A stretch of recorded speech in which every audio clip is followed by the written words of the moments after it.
Hydrostatics 2011 is a YouTube question. It has a cross-sectional area of 0.15 centimeters squared and contains oil of relative density 0.8. The surface of the oil is 12 centimeters from the top of both branches of the U-tube. What volume of water can be poured in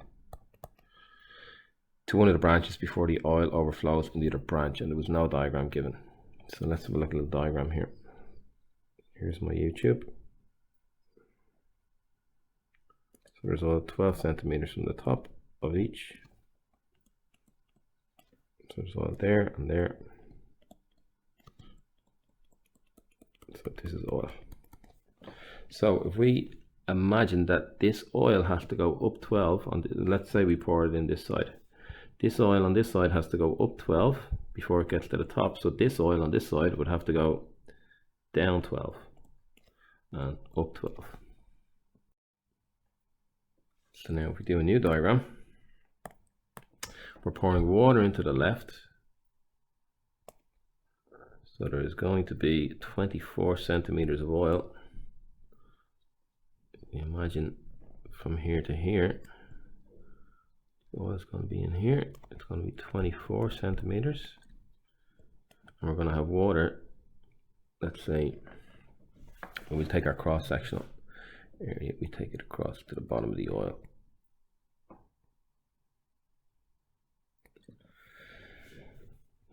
So that's the two 12s. The 12 increase, this 12 going up and this 12 going down will mean that there'll be 24 centimeters of oil there. Now, we know that there's water. I'll change the color of the water. We know that there's water in here. It doesn't really matter what's going on in this blank bit down the bottom. This is the pressure question. So the pressure at 2 points being the same. So rho GH is the formula for pressure at a particular point. So if we take this one here, it's the height obviously of the liquid this time. So in this case we're dealing with water. So this is the water. So 1000 is the density by G, and it's the H of the water that we're looking for. We're looking for the volume of the water. Actually, we'll find the H of it first. And then the oil, it tells us, has a relative density of 8. So that's going to be 800 for density by G. And we know that it's 24 high at this point.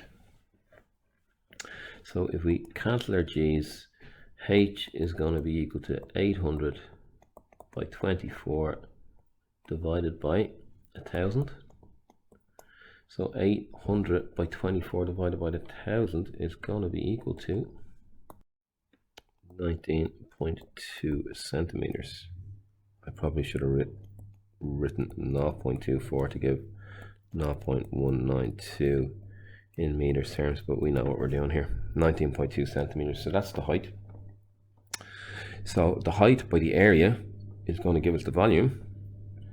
So H by the area is going to be the volume of water. So what was the cross-section area? 0.15. So 19.2 by 0.15 is the volume of water, which is going to give us 2.88. And we're dealing in centimeters, so centimeters cubed.